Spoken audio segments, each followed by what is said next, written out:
Good morning, afternoon, and evening, wherever you are, and welcome to another NerdTube review. We have a double bill today, as Zam says. It is Disco and Picard. I am your host, Cousin Cheeto, and I'm joined by my cohort in crime as normal, Zamario. How you doing?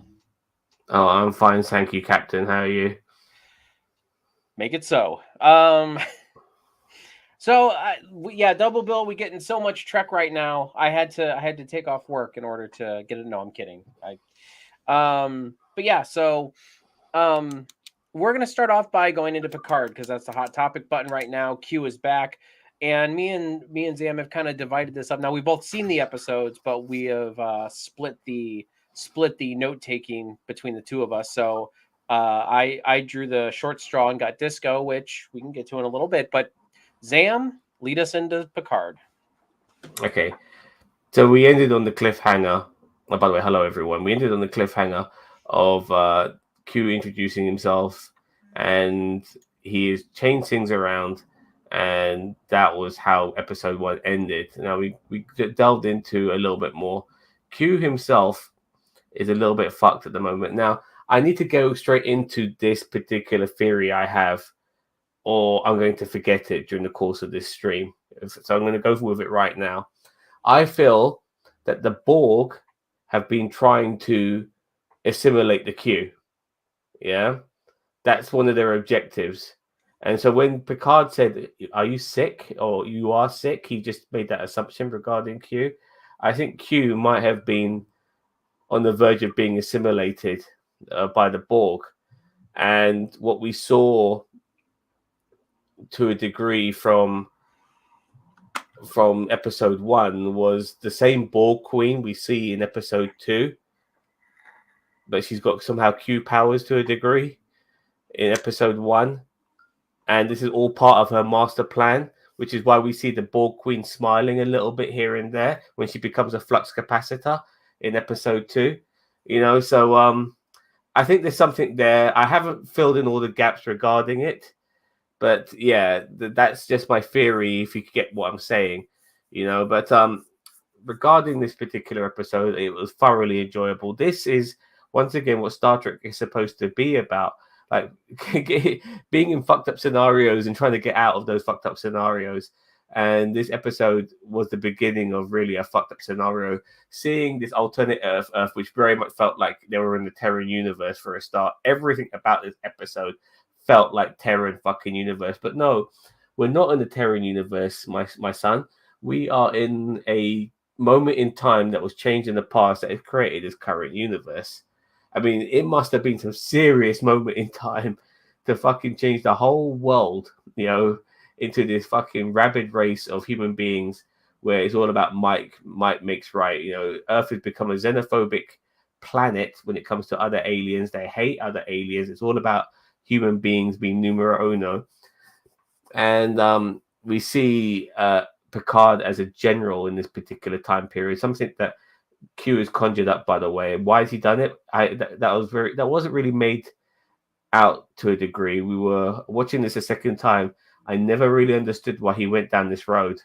He even backhands Picard in the face at one particular point. But we see this giant force field around Earth, these red hexagons. So Earth is proper protected, a bit like Tony Stark. He wanted to build a fucking, armor around the planet. Well, there you go. We have it there in the Star Trek universe or in this particular timeline. And all our, popular characters, all like the main cast, they all seem to have their memories, their original memories um, regarding the previous episode, but everyone else doesn't seem to know what the fuck's going on. They're just going as business as usual. So Seven's a fucking is going by her real name, and she's also the president of Earth. Blondie's a fucking scientist. Is it Rios? Yeah, I keep Rios, calling Captain both. Rios. Yeah, he's back on his old ship. Picard, Admiral Picard is now General Picard, who's like a very like hard ass fucking superior officer. And who else? Oh yes, because what's his name? The kid, the Romulan kid. He's he's now like in danger because he's a Romulan. He looks a little like Brandon Lee. This kid, seeing him with his long hair and stuff, kind of remind me he could play the Crow if he wanted to. And also, what was her name? The black girl. I forgot her name. Oh God, not see, man. Picard's yours, man. Come on. Yeah, I Like apologize. you should have the cast list up, just like you said last week to me. And I will get the cast. I will get the cast list up right now, actually. Raffi. But yeah, Raffi, yeah, and so but they all have their memories for some reason. I'm surprised that those particular characters have their memories. Why those? Why not everyone else on the bridge? You know, because Twin Girl is not in this said episode. He was by the going way. to give him some help. So did he say that? Yeah, he said I'm not going to have you do this alone. I'm going to have some friends with you or something like that. Like, but he did mention that's what my indication was, is okay, he's not going to, everyone else is going to have their memories. He's not going to have to bring them up to speed. So now, after meeting the Borg Queen, and by the way, well, before we move on to the next section, let's go through some of these comments. Daniel Vance is saying, so Q was downright scary, which I agree. If they take me back to Cowpoke Qville, I'm done, which is a Star Trek Voyager reference. The way that they interpret the collective. Daniel Vance also says General Picard killed Gul Dukat, Martok, Sarek, Spock, Amanda Grayson, and the Grand Nagus, among others. Darmok killed Jahalid at Tanagra. That is the what episode is that? I don't know. It's the translation episode that we actually got with kind of Discovery this week. Yeah. That is all true, man. They were name dropping some serious Trekkies today. And then Daniel Vance is agreeing with you. Yes, Elnor looked like the Crow. And then he also said Raffi, which is what we found out. Just before we move on to the next section, I just want to add, I'm not really on board with this whole Q is sick type thing. And I mean, if your theory is true, Zam, then I mean it's better. But like, I don't like this idea of the Q is ill or the Q is dying. Like, they're entities. Like they're like omnipotent entities that a human life is a blink of their eye, technically. You know what I mean? Like, so yeah, they've been around for billions of years. Yeah, so it's like for them to just now all of a sudden be like, "Oh, Q, you're sick," or "Oh, Q is dying," or "Oh, whatever." It's like it's just like, all right, I'm not on board with that. But if it's like, something outside tried to take over that influence of the Q or whatever, I'm more on board with that, because that would be something out, external that would be interfering. Imagine if the fucking Borg was able to assimilate a Q. I mean, they'd be absolutely unstoppable. That would be a nightmare. It'll be the end of the end of civilization, because a Q can end civilization. So, with a snap of their fingers. But regarding Q's well-being, we'll find out. We also saw like a little hologram image of Adam Sung, one of the earlier Sungs. They seem to be making androids for a long time now, in this universe. And by the way, one more thing, please. Didn't Seven meet the Q as well on the Voyager, or know about the Q in the Voyager episode? I don't think they ever physically met. She was on the ship when he showed up. Now, Q's son played some shenanigans on Seven, but I don't know if Q and Seven ever interacted. I think they had mentioned that before. But obviously, you would gather that both Picard and Seven would obviously recognize the Borg Queen. But at the same time, I'm kind of surprised that Seven never mentioned anything regarding Q herself, considering she would have at least known about that entity being on Voyager. Borg found a way into Unimatrix 01 and fluidic space. Why not collective? Borg may just be evolving, which would be much overdue. Yeah, I guess. I mean, also that Borg could have been from the future, the one in episode 1. That was a very bizarre Borg, by the way. Very bizarre Borg. Yeah, that queen looked very, very weird. But this particular universe, with Earth being the way it is, or this particular timeline, Earth being the way it is, I mean, they're fucking badass. I mean, as fascist as they may be, and they are totally fascist, when it comes to other alien species, they've taken them all on. You know, they fucked over the Klingons, they fucked over the Romulans, they fucked over the Vulcans, they fucked over Andorians, they fucked over everything. You know, and they fucked over the Borg. They destroyed the entire Borg species, with only the Borg Queen being the last one. But I do feel that she's playing a long con herself. You know, Well, she like I doesn't said, want this. She doesn't want this to be her reality anyway. Like, yeah, she's able to realize other realities. Yeah, so which is interesting, so to speak, regarding how, I mean, I never knew Borg Queens could do that, or the Borg could do that in general, because so it's very unusual how that works. So hopefully we'll get to understand that. But well, yeah. one thing that I was going to mention earlier when we were talking was, but also with the Borg Queen is, Seven did mention the fact that as a collective they can they can transcend dimensions or something like that, you know, which again it kind of goes back to a retcon that happened in Venom, like in the second Venom movie, because remember they were saying that Venom, the symbiotes are connected through a Yeah, collective across dimensions, like, and I hate that retcon, and I don't exactly like it here. I'm okay with her knowing that there's a problem. Remember how Guinan knew there was a problem in yesterday's yeah. Enterprise? I'm okay with her realizing there's a problem, but for her to just be able to communicate between whatever, like, I think that's just, it's just to me it's just kind of a retcon that's kind of just stupid. When they were speaking about time travel, Picard mentioned about certain things Kirk did, Mm-hmm. and he said that he'd done it in the Enterprise, but no, he didn't. When Star Trek 4, he did it in a Klingon ship. But no, And he originally did it in the Enterprise in the original series. okay, okay, I was just wondering because I thought there was something off about that. All right, fair enough. So yes, okay. I'm glad they mentioned that, and plus, obviously, in First Contact, they went back to the future after they finished dealing with the Borg when they tried to change the timeline. So they are able to do time travel in some capacity. And Nicholas Yeah, but Houghton it's was very played by dangerous, and it takes the, oh, go ahead. John Briones, real father of Isa With Soji. Soji, the twin board, or Oh, that's her twin dad. android, twin droid. Okay, okay.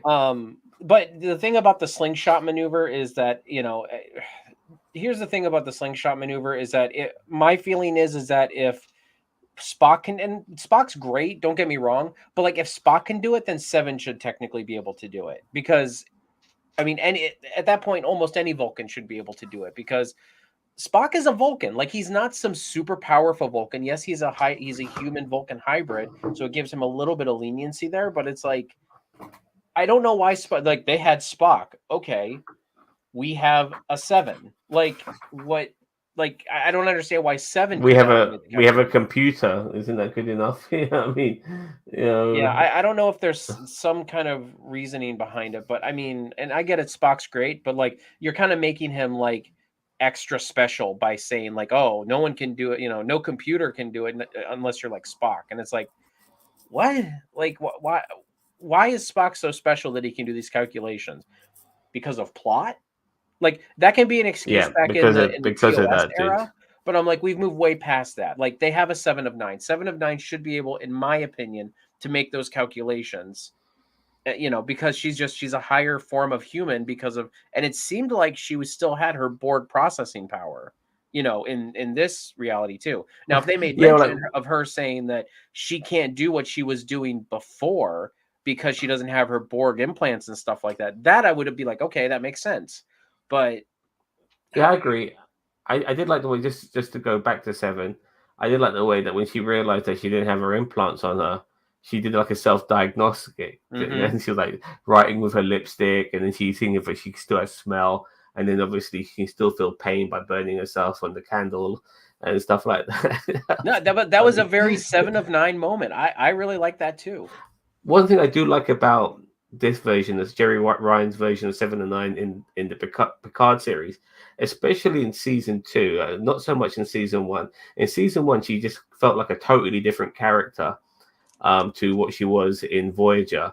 But in season 2, there are moments where she kind of reminds me of Voyager's Seven of Nine. The way she talks and the way she analyzes things, she kind of goes back to that mode a little bit, and I like that. I like that. You know what I mean? There's still elements of what she used to be in her, even though she's becoming more and more human every day.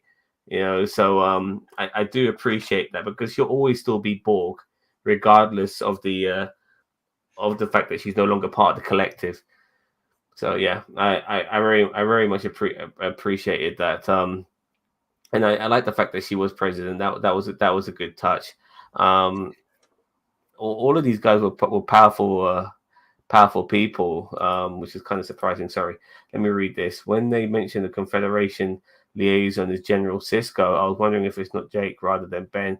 Seems too cushy for a job for General Ben Cisco, but a safe job for his son. I missed that.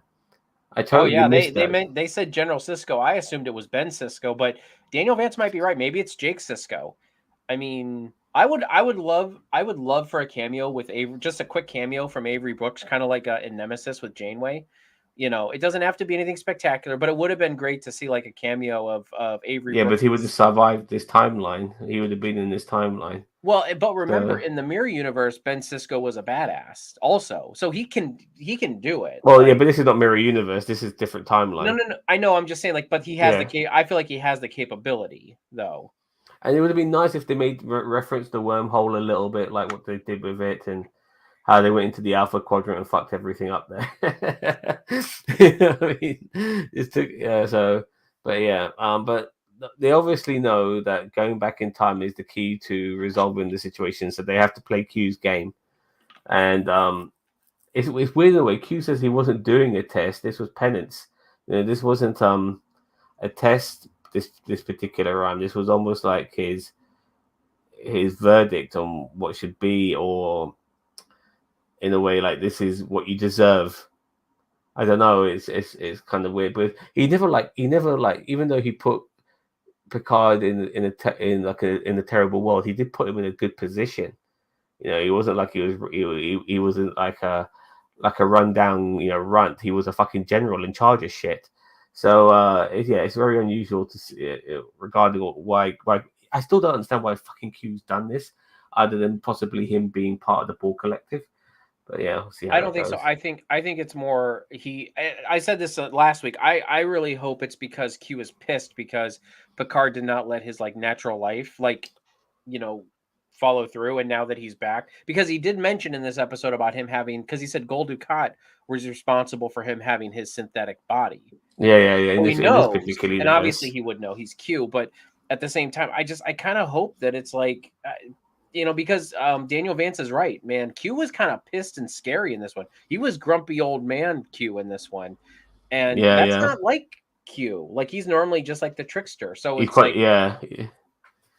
We're getting his fucking you know, his Spanish or his Mexican band out and playing the trumpet and all that yeah, bullshit. Yeah. He was very he's very aggressive in this. Like I said, he's slapping Picard as well, making him bleed. I mean, he wasn't fucking around. So you can really tell there's some stakes regarding Q in this particular season as well. We'll see how we'll see how that pans out. But I do feel Q is trying to gain something, and it can only be done. I don't know. It's hard to say because I've always wondered why is Q going down this route, considering what we saw of him in the evolution of his character in Voyager. How did he end up like this? How kind of like almost reverted back to type again, if worse, because he's got more of an evil streak on him this time around. You know, he doesn't seem to be so playful, which is yeah. very interesting to see. Well, yeah, we'll see how all of that pans out. Elnor, he got shot when they were trying to escape with the Borg. That moment, by the way, when they were about to do Evisceration Day and they were about to kill the Borg Queen. Eradication day, Eradication Day, sorry. evisceration. Uh, Yeah, that works too.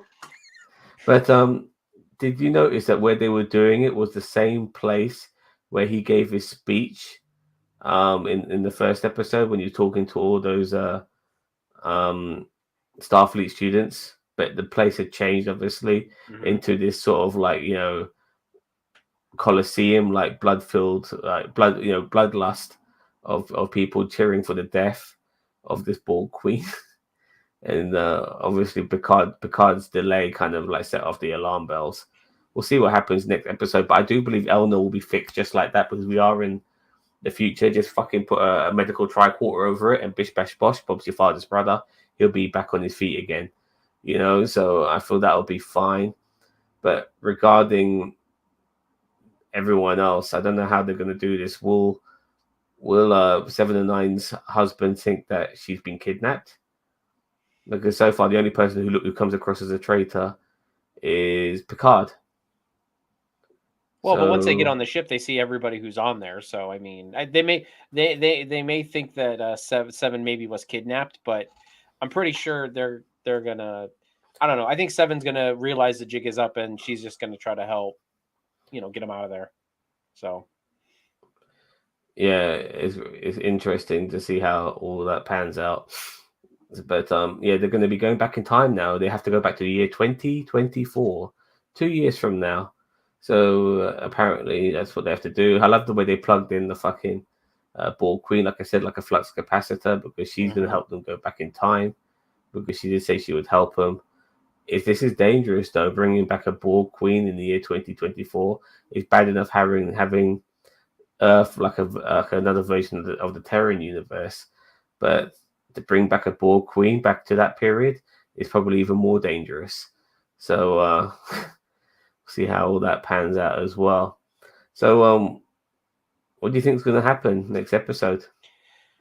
Well, based on trailers and stuff like that, I mean, not trying to spoil anything. So, but I think they're gonna fly back in time, and I think we're going to see shenanigans in 2024, which is gonna look a lot like 2022 because obviously it's only 2 years from now. So, I mean, we're gonna see a lot of double dumbass on you from like the voyage home shenanigans.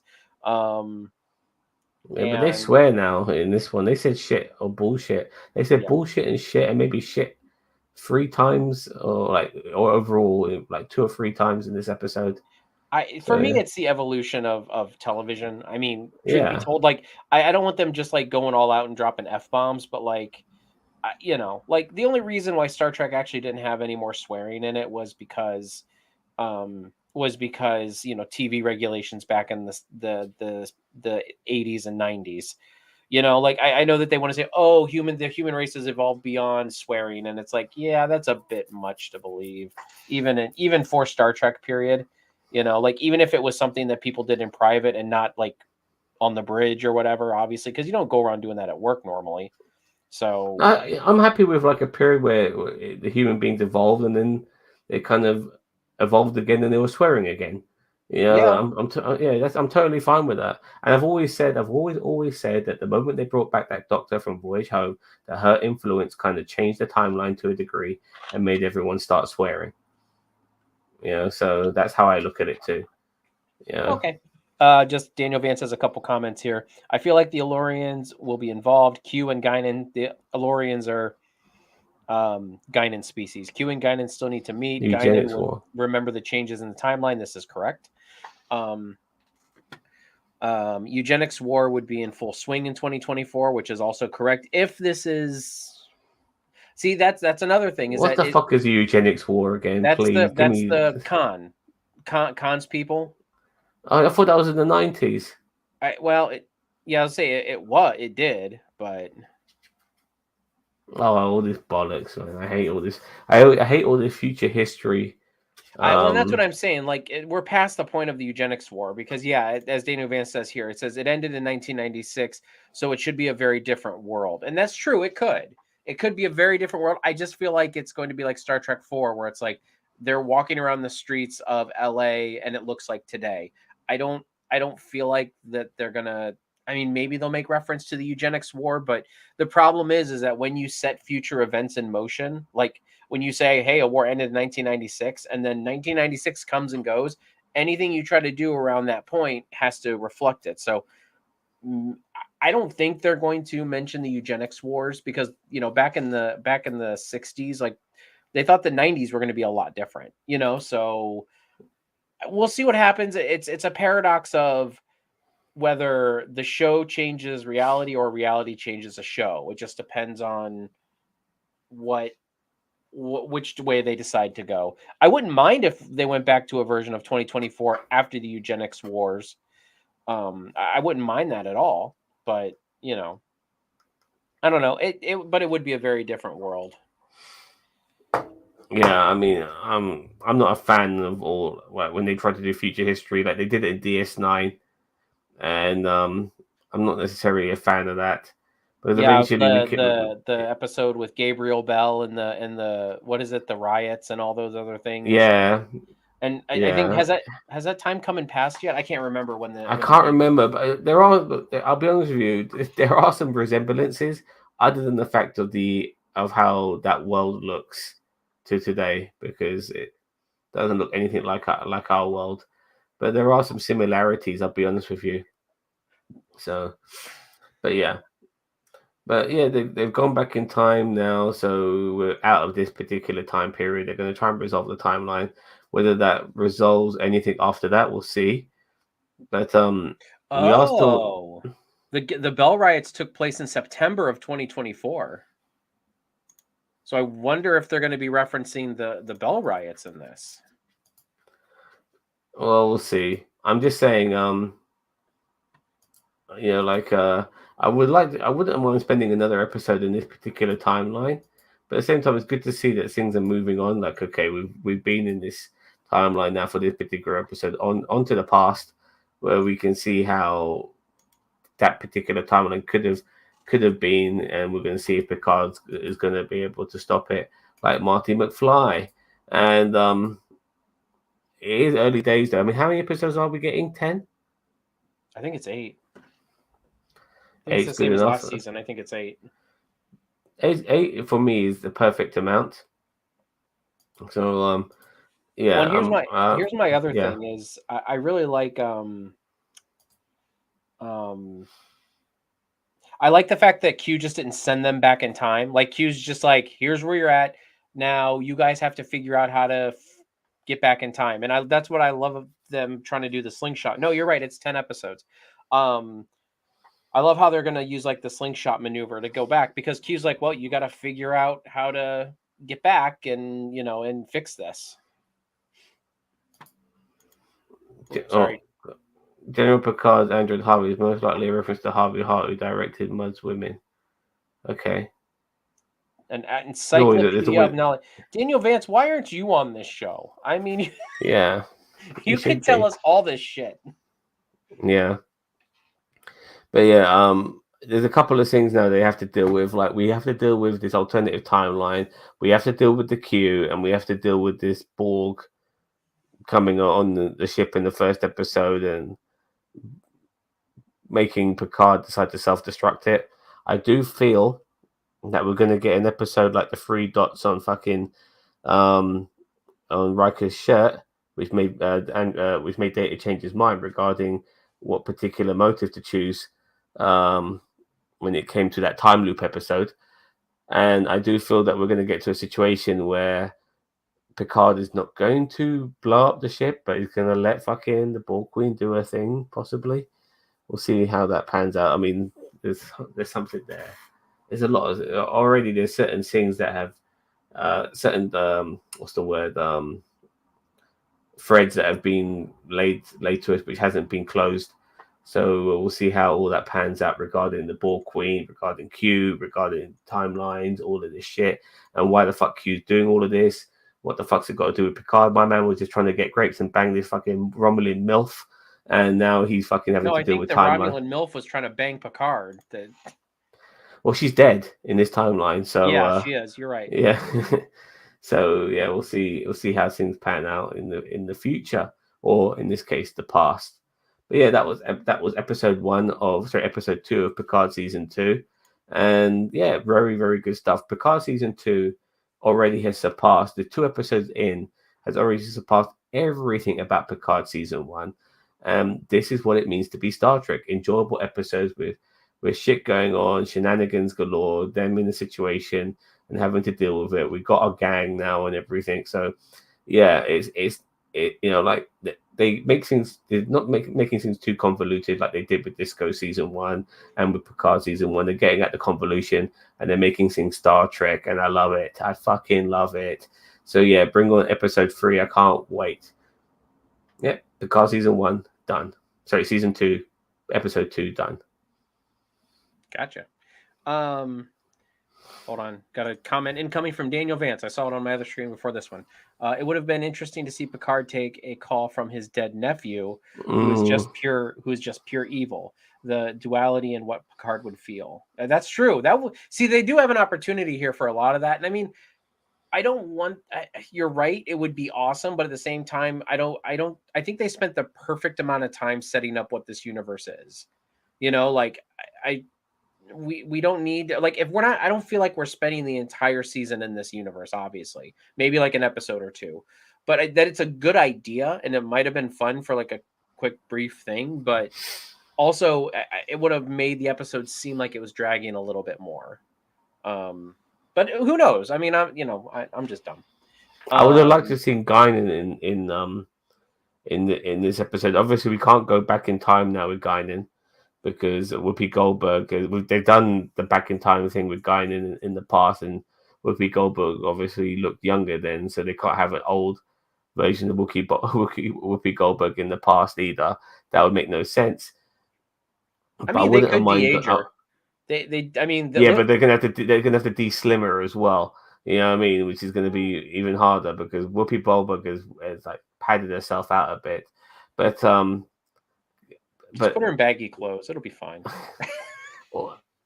Well, they could do what they did with John Delancey. With Lena Headey when they did make her do the Walk of Shame in Game of Thrones. They basically got this woman who was naked to do the Walk of Shame, and everyone was going shame, shame, shame. But they put Lena Headey's face over the woman, and it looked really convincing. By the way, it looked really convincing.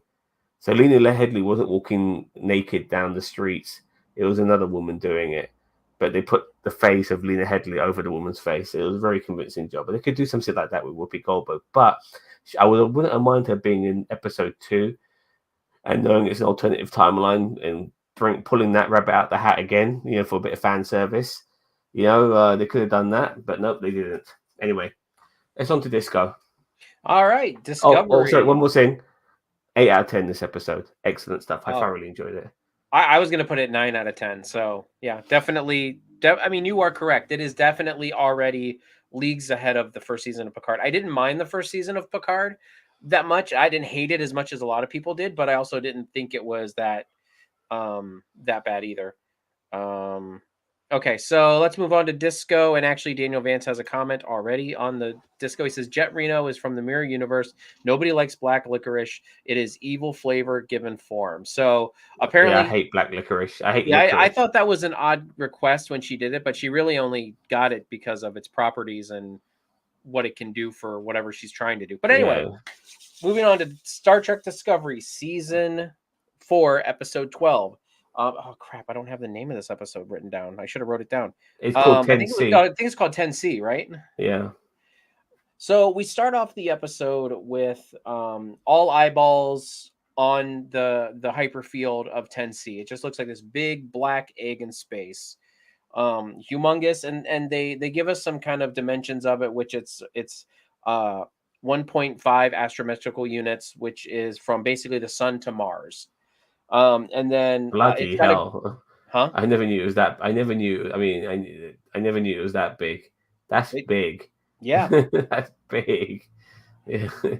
Well, it makes me wonder though: is there a sun in there because they did also later on in the episode say that there are 3 gas giants in there. So, is it just like a sun and then 3 gas giants? Because honestly, I feel like it should be bigger if it has that. Because gas giants are giant. So. Yeah. I don't know, but also it says that the gravitational stress, I think, or something like that, is 1.3 solar units, which basically is 1.3 times Earth's gravity is what I'm taking away from it. I didn't. When the dots were attacked by the hyperfield, it reminded me of Mission to Mars from 2000. I remember that with Gary Sinise. The face on Mars, huh? I remember that movie with Gary Sinise. It's a long time ago that film came out. Yeah, well, Yeah, 2000. Yeah. yeah, 22 years ago. Yeah, Um, with Captain Dan. and I agree with you, Daniel. Like, but here's the thing though, is that like they were all running around going, we gotta go, blah blah blah. Once the field started responding to them, and I was kind of just like, I'm like, they know that they're just getting pulled inside, right? Like, I mean, that would be my first thought, even if like even I mean like if the dots were destroyed, I guess, and I guess they were just playing it safe, but at the same time, I'm like, I'm pretty sure that they're pulling them inside. So I was not fearful for the crew at all, period. Um, Yeah, me too. so they do talk a little bit more about the the hypercarbons, um, about how there's 16 different ones and all the different different emotions that portray what they're feeling. But really, what they real and I think this is later, but what they realize is that each of these different emotions that are put out The, through the pheromones. the pheromones and the hypercarbon is context to what they're saying. So emotion is context, and then they actually have like words and stuff like that, like the way they communicate. I knew, Bobby, that they were going to have close encounters of the third kind this episode when it came to communication.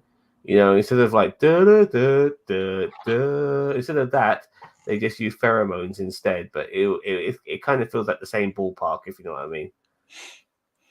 Daniel Van says, so the 10C communicate the same way we rate online review or online news. True. Well, greater than, that seems to be a common word. So okay, so we have those 16. They're starting to try to communicate. They send the dots out. The dots spray the hyper field with I think it's the peaceful pheromone hypercarbon, and that's when they get sucked in. So yay. When they're setting up the dots to go out and do that, Zora, the computer, comes in and says that she's feeling a little bit off, which we all know why, but they don't know why. And so I've said this throughout most of the season, and I still think that it's true. I'm not feeling this whole sentient discovery computer thing. I'm not feeling it. I'm just like when her and well, hold on. When her and Dr. Colbert start playing the chess game or the whatever, the trill game or whatever it was, I'm just like, really? Are we really doing this again? Like, can we please just focus here on what's happening with the 10C and Book and Tarka and everything like that? I'm not feeling the sentient computer thing that's going on. What are you gonna say, Sam? Like the fact that she wasn't able to know that Book and Tarka had infiltrated their ship, and like, isn't she like basically, all seeing on that ship? Like she doesn't Pretty even need much. camera. Is there sensors and stuff? Like, come on, like stuff like that bugs the fuck out of me. Like, this super ship, and she can't fucking tell that there's two stowaways on there. Fucking over, please. I mean, she would have no recording of Book and the Earth leader having a conversation. Please, come on, you know. So yeah, stuff like that are like plot holes for me, but I would forgive it if I didn't have to think about it so often. I know. Yeah. So after that, we get into now we go check in with Book and Tarka and Jet Reno, Commander Jet Reno, who was kidnapped last episode. She was stunned. Yeah. Yeah. Um, I don't know. They're still parked under Disco. They're having discussions.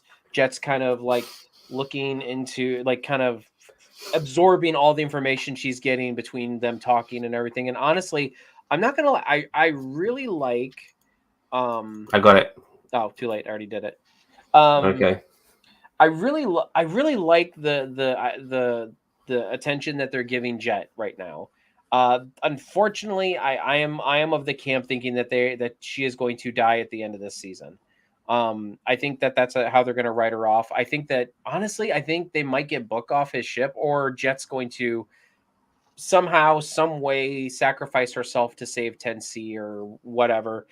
But I feel like Tarka and Jet are going to bite the big one in this episode. I think they're going to get Book off the ship somehow, because they're already started his redemption arc of him, trying to fight Tarka and getting locked up and everything like that.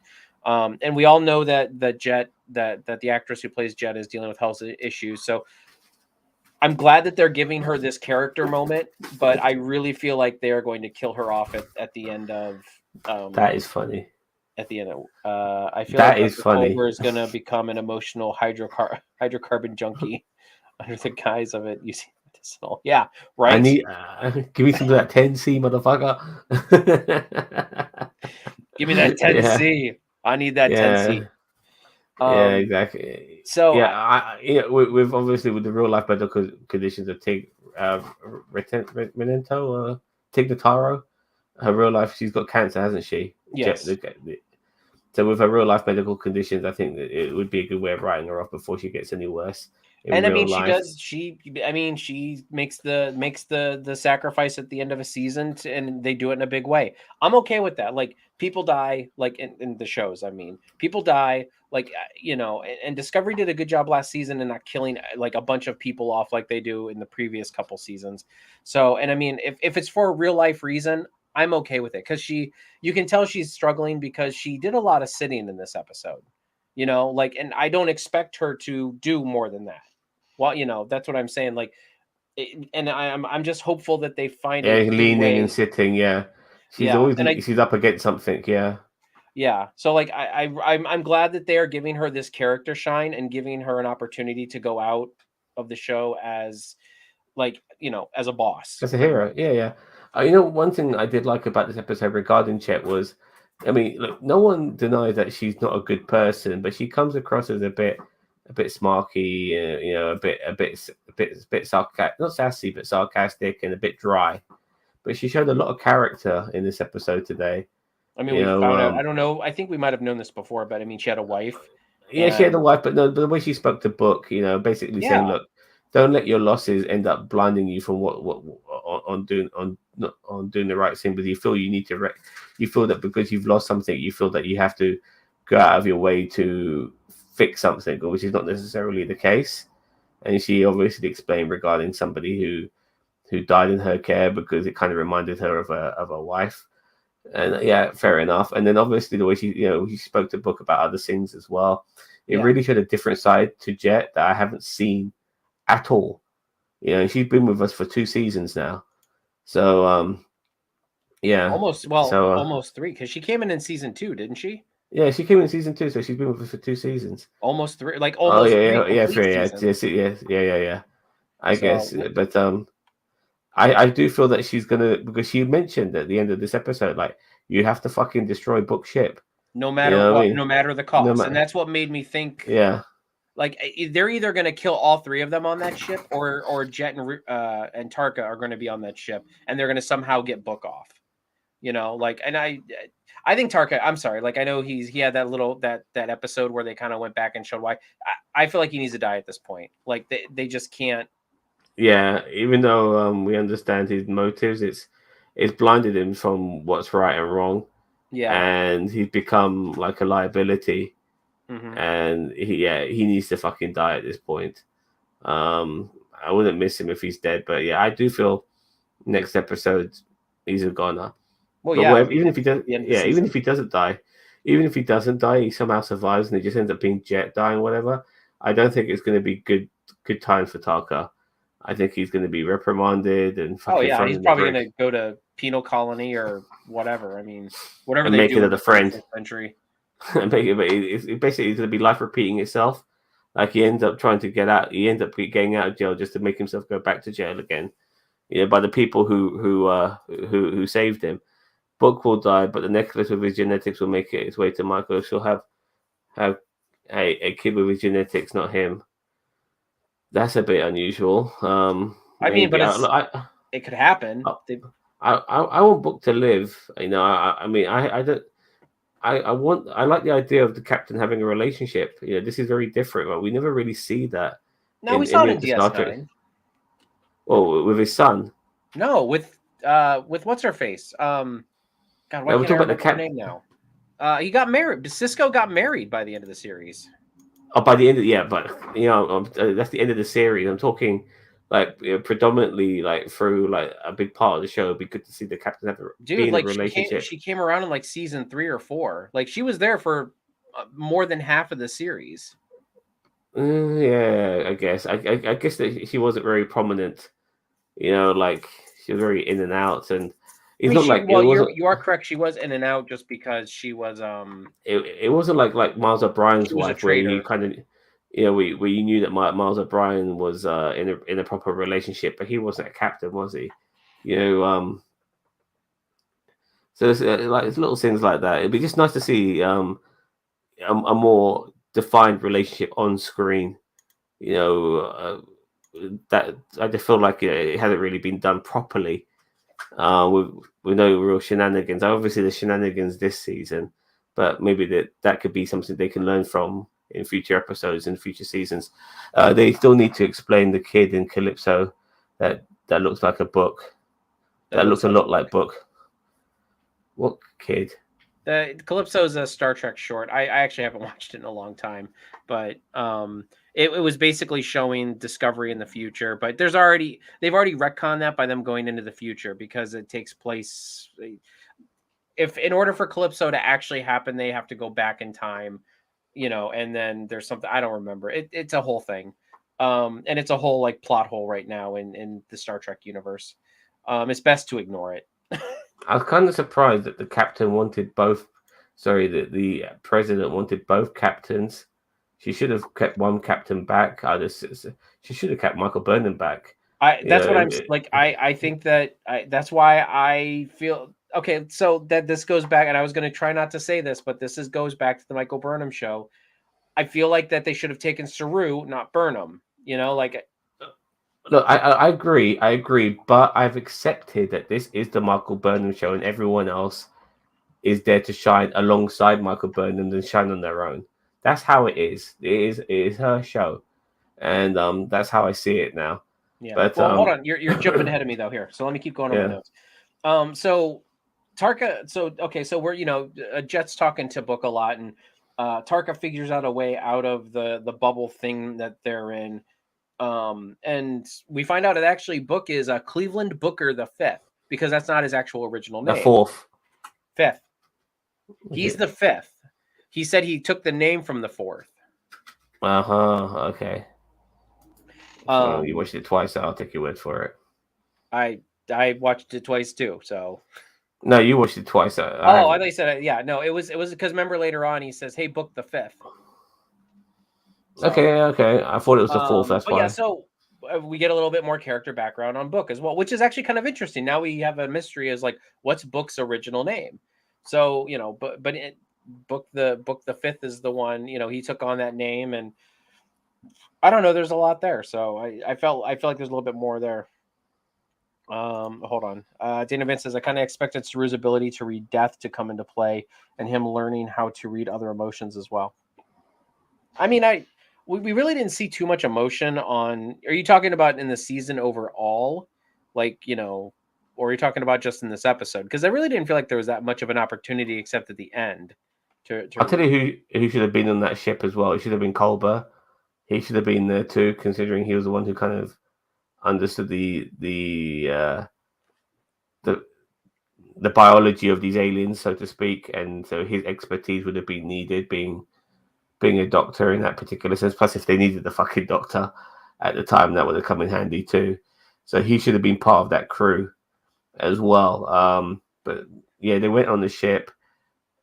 They made some sort of communications. It was still very complicated. Like I said, it was very Close Encounters of the Third Kind style. But it kind of seems to. I think to myself, God damn that fucking Tarka! He's fucking everything up. Fucking everything up, and not just him, but the Earth leader as well, who's like part of that now as well. And yeah, and Book was trying to fight Tarka. Like he's getting thrown around. Getting thrown around. So okay, so sorry. Let's go back. I just want to go back to. By the way, sorry to go back to Picard, but what did you think of some of the death scenes? Like we saw a man get his throat cut. Yeah. and stuff like that. I mean, did that bother you at all that we're getting this sort of shit in Star Trek? Nah, not really. I mean, they're Me they're in neither. a they're in Surprised, but a didn't bother me. huh? It surprised me, but didn't bother me. No, it Yeah, doesn't but bother me either, yeah, just because yeah, it's a like I like they're in this like this darkest timeline type situation. So it's like like I'm glad they didn't yeah. like make too much of it. Like don't kill anybody. It's like okay, these guys won't even like since it's the same timeline as the prime timeline. None of these events will happen if they go back in time and fix it. You know what I mean? So like, I agree. so it's almost like, well, we can do whatever we want, and as long as we go back and fix the timeline, we're good. Okay, so I can't expect the series' ability to read that. Oh, yeah, sorry, I read that already. Okay. so what we have is they're in the shuttle bay, and I know I'm going back a bit because Zam just keeps slingshotting around the sun and I going forward in the apologize. episode. So we do they go into the cargo bay, they start first contact, they start deciphering the language, and like they're kind of making a bridge language is basically what they're saying. They're using math and all this other stuff to make a bridge language. This episode is very reminiscent of the Tamarian episode from TNG, the Tanagra, the walls fall or whatever. I can't remember, Hmm. but yeah, it's My very ass, it reminiscent of that keeps because on they're actually, farting. huh? My ass, it keeps on farting. Okay. I'm sorry, I might have crossed the streams there. I do apologize. I guess. So Oh god. so one of the great things though is them trying to figure out a bridge language to communicate. It felt very reminiscent of that episode, but also it was great because they also brought Nielsen, Christopher, and Detmer down to also try to figure this out. And of course, each of them had a part to play, so they perfectly knew who to bring. So it was good to see them get some shine in them. Detmer was talking about stellar cartography. Nielsen was talking about how it was like music, and then Christopher was also talking about like the linguistics and stuff like that. So it was very good to like see some of that kind of play here. So okay, so Daniel Vance says Picard knows of the TNG probe, what it is like to live an entire other life somewhere he can't, or what he can't escape. I think he'd known not to make things worse in case he can't change things. Okay, well, I mean, I guess you're right, but that probe thing was, I don't know. That wasn't time travel. That was just That him episode bugs me, man. That episode to this day bugs me that he lived an entire fucking life. in the You span of know, minutes. yeah. Well, for everyone else, it was seconds or minutes, but yeah, he lived an entire fucking life, and that always bugs me. Like that's just cruel, man.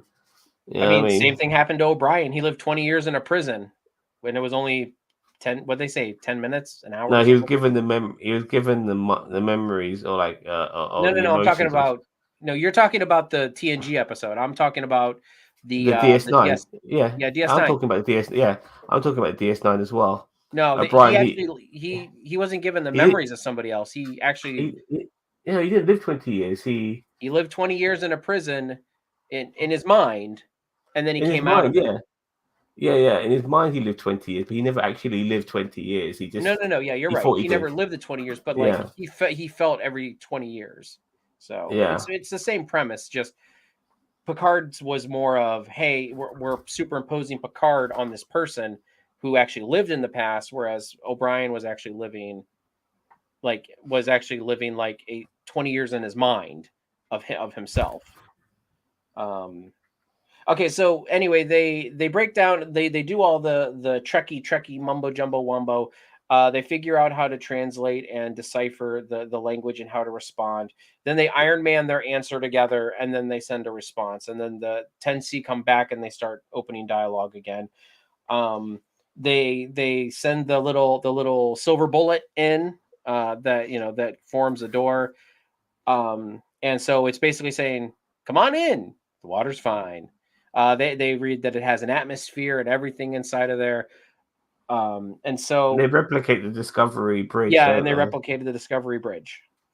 We go back to Book and Jet and Tarka, and that this is where things start to break down over on their end, and that's where you were talking about. Tarka was basically he somehow fabricated a force field around him, so Book couldn't stop him from doing what he wanted to do. And I mean, this is basically the comeuppance at this point of Book betraying everybody and whatever. I mean, I saw this coming, obviously, because we knew that once Tarka got this close, him and Book would eventually start not seeing eye to eye, and then shit was going to go sideways. So Yeah, I knew Taco would be the guy to ruin everything. Yeah, you yeah, just can't I wait wouldn't for him even to call him die. a villain. I would just call him, yeah, like the guy that ruins everything. Yeah, fuck up.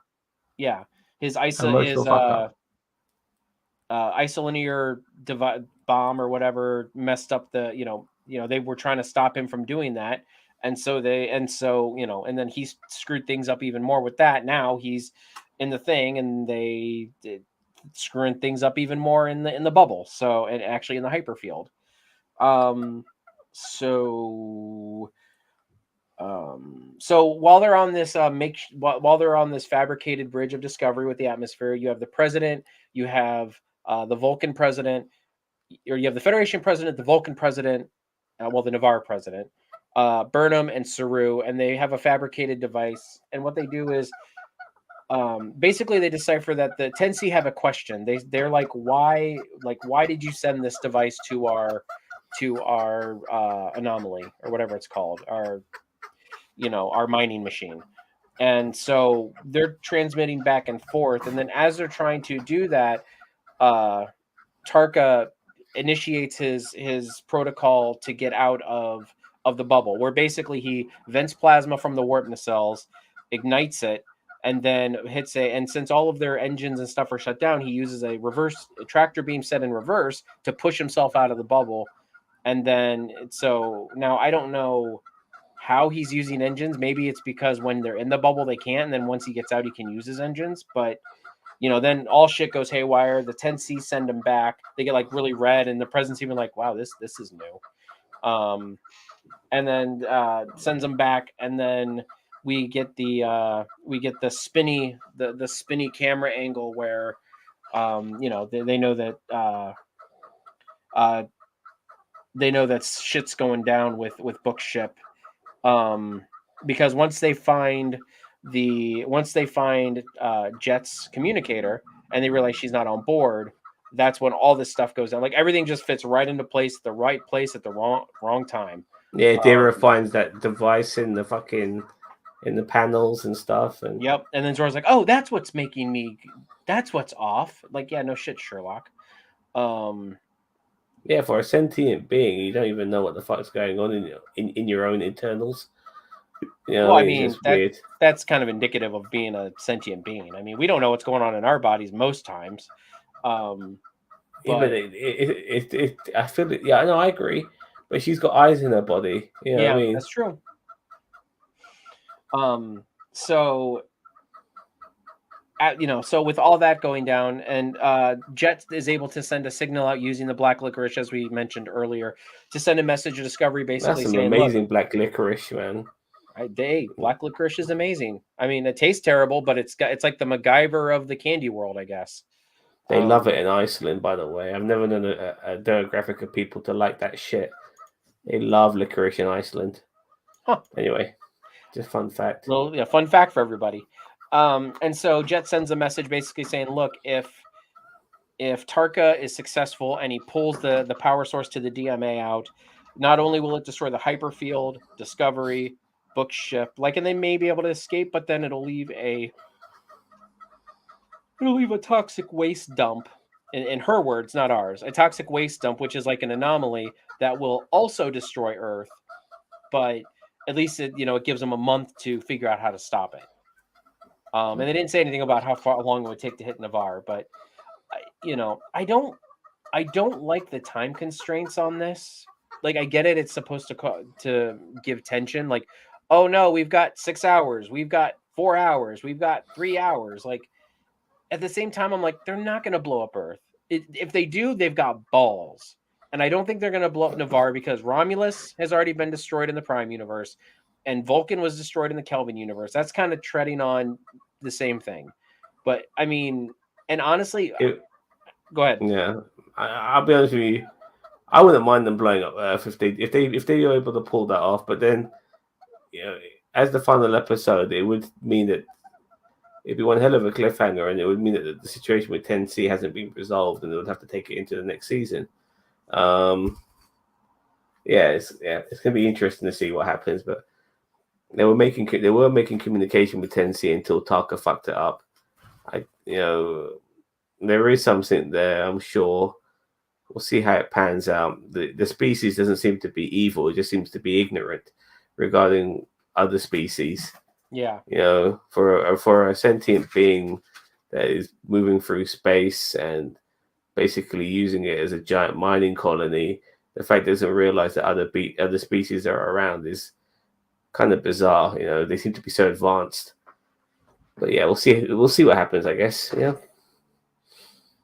Well, it kind of blows my. And if you look, you can see what the aliens look like. There's actually when they're when they're that in the cargo doctor. bay and they're scanning the things and they talk about their glands and everything like that. There's a picture of it on their tricorder or whatever he's using device to scan them, and they kind of look like praying mantis looking things. I was trying to find an image. If you ever seen the original Dune movie with Carl McLachlan, like these humans that end up devouring a lot of the spice, they mutate into these sort of bizarre looking creatures, and that's what the alien species kind of reminded me of. The navigators of Dune, that's what the alien species reminds me of. But even then we it was really hard to make it out. But like I said, they went down the fucking they went down the Close Encounters of the Third Kind route with it. So that's why they made it all very mysterious, so to speak. And I'm not that opposed to it, but I at the same time I'm kind of like I kind of wish it was something like maybe like a deep cut back to the original series or something like that. Like I was saying, like with the alien in the center of the galaxy per se that was supposed to be God or whatever. And they did go. Well, Go ahead. I was just thinking that too often with Star Trek, especially after TOS, TNG onwards, really, like every alien is humanoid looking. And one of the good things about Star Wars is how unusual the aliens look. I mean, they're all types of shapes and sizes and physicalities and stuff. I have to admit, though, they are beginning a little bit humanoid looking. At least recently, at least the prequels kind of changed that to a degree. But I want the writers and the people who make this shit to really use their imaginations when it comes to what aliens could be. I like the episode of Voyager where they had the photonic aliens that were only able to appear on the holodeck and stuff like that. That was pretty cool. Really use your imagination when it comes to what aliens are, instead of just making them human looking with fucking ridges on their nose or pointy ears or fucking ridges on their heads. I need more originality than that. And another thing as well, just to go as I'm on this tangent, like you look at Earth and you look at a planet with thousands of languages and thousands of different cultures. Every other alien species is one language, one fucking culture. Seriously, you know what I mean? You're telling me that on that planet, every Vulcan is fucking emotionless and fucking that way inclined, and only speak one fucking language. You're telling me they don't fucking speak other languages of Vulcan. You're telling me that there aren't more Vulcans who are less emotional and all of that sort of shit, who likes to smile. Come on, that's one of the things I've really hated about how we portray aliens in science fiction. They're all the fucking same. So yeah. Anyway, tangent done. No, but I agree. I mean, you're right. But I mean, as I said, it's good that they aren't human. I didn't want them to be human looking, or even like Vulcan and Dorian, like anything. Like I didn't just want them to have a human with like ridges or like bit like pockets on their neck or something. Like I didn't want that. And I mean, even if it's like, oh, they manifested into this corporeal form so that, it can look like, or it can communicate with us. It's, I'm kind of glad they're going this route of making us do the work to actually figure out how to communicate with this extra evolutionary entity. But they're not non-corporeal. They're actually beings, like in. Yeah. And they So look very different, which is what I appreciate. yeah. And I guess they look like dragons. Like I think like didn't they find like their bone structure? So now they probably look different after Well, thousands that's of another years. thing as well. Like, how big was that fucking planet they were on? I mean, that must have been, if the size of their ship is like the size of like of like the distance between the sun and fucking Mars, then surely their planet has to be like the distance, like 3 or 4 times. No, like 100 times that size. Like 1,000 times that fucking size. Or millions of times the fucking that size. You know what I mean? Because we're talking about a spaceship leaving that planet. That planet should be the size of a fucking solar system. Well, that's probably what that's what the hyperfield is. I mean, it's literally like from our sun to Mars wide. Like it is. But if it came off that planet, then like if you see what I'm saying, then that planet has to be of such significant size. Um, like me saying 10 times, 100 times is not doing it justice. My fucking car is like not 10 times the size. Earth is not 10 times the size of my car. It's not 100 times the size of my car. It's not 1,000 times. I'm not even sure if it's 1,000,000 times the size of my car. It's God knows how many times. A number that I can't even fathom. And so that planet should have been so much more fucking bigger. But yeah, I'm just nitpicking right now. Yeah. I'm gonna throw my rating out there. I will give this episode I'm going between a 7 and an 8 because I do appreciate everything, like them showing us the work. They didn't just like bing bang boom, oh, we got a translation. Like they went through the work to show us what they did to translate this, and I appreciate that, and I like that about this episode. The Zora stuff in this episode annoyed me. Just like, oh, I've been feeling off, and it's like, what the fuck ever. You know what? Get your emotions in line. Can you be like Data and just turn your feelings off for a little bit, please? Like, um, again with the Burnham stuff, like you are correct. I hate it when they take both captains on an away mission, and it's like, no, you Burnham should have stayed behind. Saru should have gone. You're right. Colbert should have probably gone, maybe. And honestly, I would have probably taken your communication guy, Lieutenant Christopher.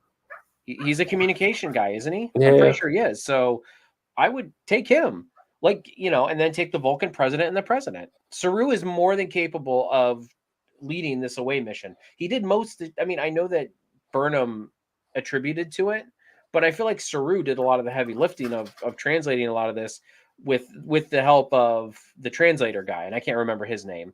The guy that's been working on his jerkiness. The guy who took over from Bryce. Yeah. No, not Christopher. No, I'm talking about the guy in the gray and blue uniform, the translator guy. Gray and blue uniform. He's an Asian guy. I don't know. I mean, race. No, not a part of the bridge crew. Okay. He's one of the guy the doctor. The doctor. Yeah. The one who was playing fucking crossword in the previous episode, and he was given the Roller King by the president to like try to be a bit more jovial. Yes. Yes, that's what I'm talking about. Be a bit more I can't think of the word. But, tactful. Tactful, I guess, is a good word. Daniel Vance gives this episode a that's what I took from that. Why? I don't know why I did. I'll give it a 7 out of 10. I think the parts that made me appreciate this episode were the Jet Reno parts. Actually, her performance and seeing a different side of her character really made me appreciate this episode. Things like Taka being a pain in the ass and being Or does it just mean that it seems like Taka being a pain in the ass and being somebody who is going to fuck things up? Well, that's just part of the storyline. We shouldn't let ourselves get affected by that too much. Yes, it is annoying, but that's how it goes. I'm Yeah. sure things will be saved and helped in the next episode, the final episode. And I'll be honest with you, I'm I'm not saying this in a negative way, but I'm glad the journey's coming to an end next week. I have enjoyed Discovery. It's not saying I haven't, but we need to put an end to this particular season, and focus on Picard and all of that. Now you've given us two shows on the same fucking day, But yeah, I've had a good time with Disco, but yeah, it's Strange New Worlds on the horizon as well. So yeah, let's just end the season, wrap up the story arc, and um, hope they start filming season 5 pretty soon. So yeah. Disco is like the Flash on the CW. I'm along for the ride, but not necessarily enjoying myself. I don't know why, because I feel like Disco this season has done even better than season 3. I mean, there's been a couple stinker episodes in this season, but it's not like the good far outweighs the bad. I mean, they've kind of done a total 180 where it's like, from the beginning, it was like there was more bad than good. Now they're doing more good than bad by far. So I'm very sad that you feel that way, Daniel. It's, go ahead. I just want like thinking to myself when they do season 5, like season 4 dealt with the aftermath of Osara and the Emerald Chain and the lack of dilithium and all of that. Season 5 will have to deal with like the aftermath of so much, universal destruction done by the DMA across the thousands of solar systems, and I feel that's going to come into play as well. I don't know how. I don't expect them to top this because it's just not worth trying to top it. But they will find a new overarching story, which will require diplomacy episodes and discovery episodes, pun intended, and stuff like that, and putting the clues together to understand what's going on, sort of episodes before we rectify everything, sort of episodes. That's the sort of pattern we're going to be getting, aren't we? Yeah. Well, I mean, I stand by what I've said before, is that next season I want them to take a step back and I want to see the universe in the 31st century. I want to know what's going on with races that we know. What's going on with the Ferengi alliance. Like, we've seen a Ferengi that's in Starfleet, but that doesn't mean that's what's going on. Like, we don't know if the Ferengi is a part of the Federation. The Cardassians and the Bajorans and the Breen. I mean, not that I really want to delve into this, but even the Borg, like what's going on with the Borg in this century? They're obviously still around. They're obviously doing stuff, but like, are they still struggling from what happened with Janeway? Are they? I mean, it's been 900. Well, probably like 600-700 years since the Janeway incident. Do they require dilithium to travel, the Borg? The Borg, no, they use transwarp, which I don't believe uses dilithium. I mean, the moment the dilithium went down, they should have fucking gone to town assimilating everything. Especially in the 31st century, their technology would have been another level. Wouldn't it be a great episode for them to go to a race that was like in the Alpha Quadrant, with like on the outskirts of the Romulan Star Empire, towards because here's the Romulans, like the Federation's over here. Well, here, reverse it. The Federation's over here. There's the Romulans, and then there's and then out this way, like way out this way, is the Borg. So it's like, they're so it would be nice to see if like maybe they go to the outskirts of the old Romulan Star Empire and like the Borg have assimilated some people out there, and then they have to deal with that. Well, there's no Romulan planet though, is there? So well, that's what I'm saying, like an old Romulan Star Empire planet or something like that. Maybe a moon or something like that. Who knows? Yeah. If they're still around. I mean, the Romulan Empire did conquer other races. There were other races in the Romulan Star Empire, but they were all subjugated. Like the Remans. The Remans were subjugated to the Romulan Star Empire, like from Star Trek Nemesis. So there aren't just Romulans in the Romulan Star Empire. There are a lot of Romulans, but they also have conquered planets and stuff like that in there. But yeah, I mean, I wouldn't mind next season us venturing out into the Alpha and the Beta Quadrant and seeing what the fuck these people, like our classic Trek races are doing. You know, like we know that the Orions and the Andorians have an alliance through the Emerald Chain.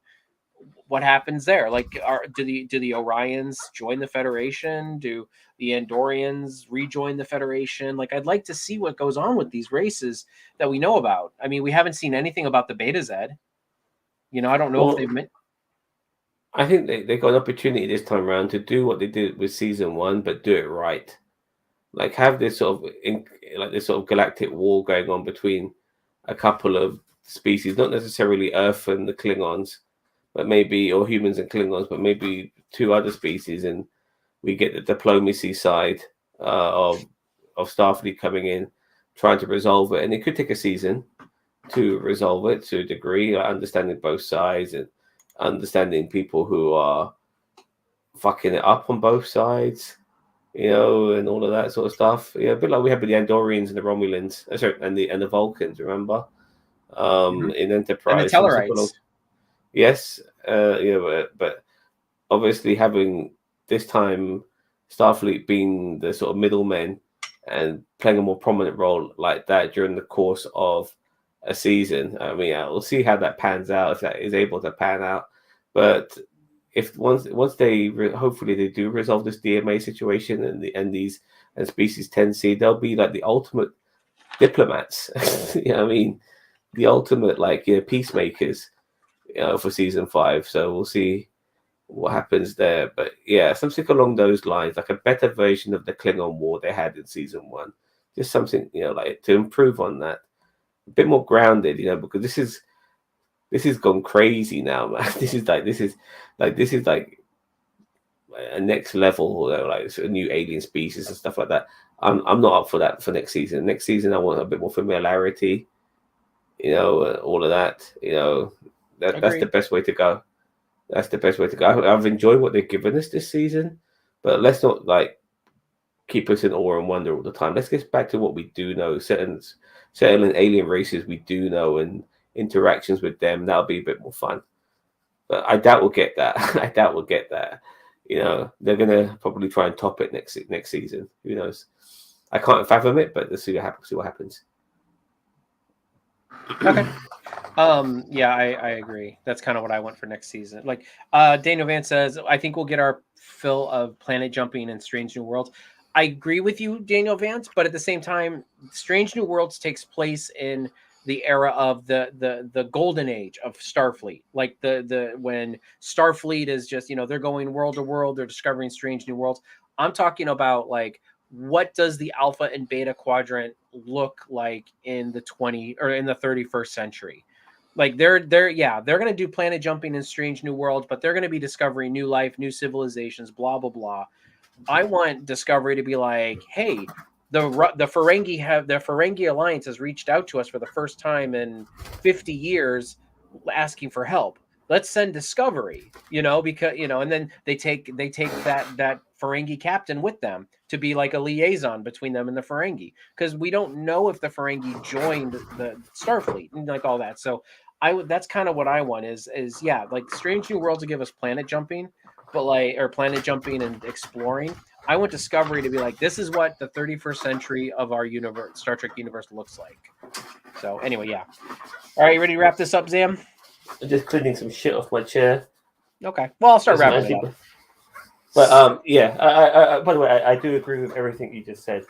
By the way, and regardless, I just want to add to Strange New Worlds as well. Like I got a bit concerned. I mean, the trailer looked really good, but I think like how Discovery is very much Burnham centric. I think Strange New Worlds is going to be very much Pike centric. I think it's going to be majority about Pike and him having to deal with visions of ending up in that chair. I think it's going to be a lot like that, and not necessarily the episodic formula that we were all hoping for, But at least we're going to get the Enterprise back. So, yeah. All right. Well, that's been our double bill today of Star Trek Discovery and Picard. If you guys are watching, on the rewind, please leave a comment below. Let us know what you thought of both episodes. If you agree with what we said, if you disagree with what you said, that's fine. That's what it's all about. It's about opinions. We're going to be back next week for the season finale of Discovery and episode 3 of Picard. Also tomorrow, for the Wrestleheads, we have our top 10 worst gimmick matches in history coming out. So tune in for that. That's actually a lot of fun. And also, fan film reaction is actually coming out a little bit late this week. We had a lot of news drop this week, so we kind of pushed it back to Saturday. We have a Star Trek fan film actually coming out. So it also involves a Q. So there's your teaser for that. So Oh yeah, that's a really good one, by the way. I just want to say you I don't thoroughly spoil it. Don't spoil yeah, it. okay. But I just also want to quickly add, like, put a lot of pressure on Disney right now. They're being real fucking bastards when it comes to this "Don't Say Gay" bill. You know, as I've been more open about this as I've gone along with my life. As a bisexual man myself, this "Don't Say the Gay" bill is fucking ridiculous. And Disney are backing Republican politicians who promote this bullshit, and they need to get as much pressure on them as possible so they stop promoting it, because they like to pretend that they are for diversity and equality, and then they back a bill that's all about discrimination. So put a lot of pressure on Disney and tell them to pull their fucking finger at their asses and stop fucking backing people who are all about fucking bigotry and discrimination. That's what I have to say. I have to get on my pedestal on that. So yeah. All right. Well, with that all being said, Zam, thank you very much for joining me as per usual. It's a great time to be a Trek fan. I'm glad you're all here with us, and we will catch you guys in the next one. Catch you later.